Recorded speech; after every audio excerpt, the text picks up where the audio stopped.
In this video, we'll check if this program has any error or not. So first of all, following the flow of this program, we have main function, and there is a display function which is called inside the main function. So in display function, we are printing hello. There is only one statement in the display function.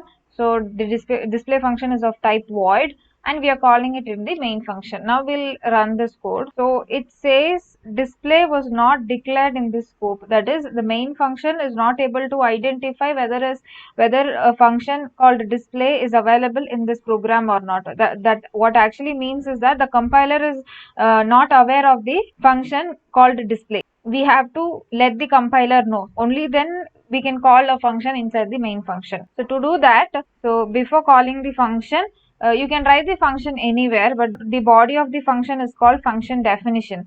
So to define something, we have to declare it before.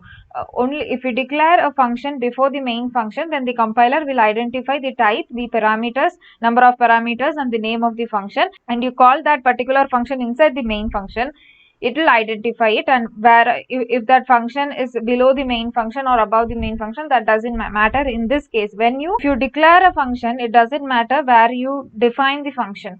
So to do that, we need to declare the function first. So we have void. It is of the type void, and the function name is display. So we are doing only that. We are giving semicolon because it is a declaration. Now if we execute this code, it prints hello. So execution is completed. So the first thing to note is this is one solution, that is we can give the function prototype. Prototype is nothing but the function declaration. So declaring the function before main function is one solution. Another one is that if you don't want to give the declaration, actually declaration is the method which we have to use to maintain the program flow, but for easier understanding and for the readability of the code, it is not advised, but still we can use another method, like you can define the function before the main function. So what happens is that when you define the function before main function, it is easily accessible for the main function. The compiler will know that such a function exists before the main function itself, so it will call directly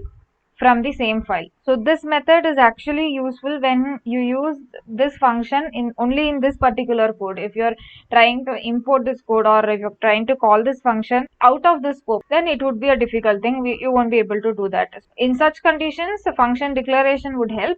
But other than that, when you're using this function only inside this particular file or inside this code only, we can define the function before the main function. So we'll execute this code. It prints hello. It executes fine.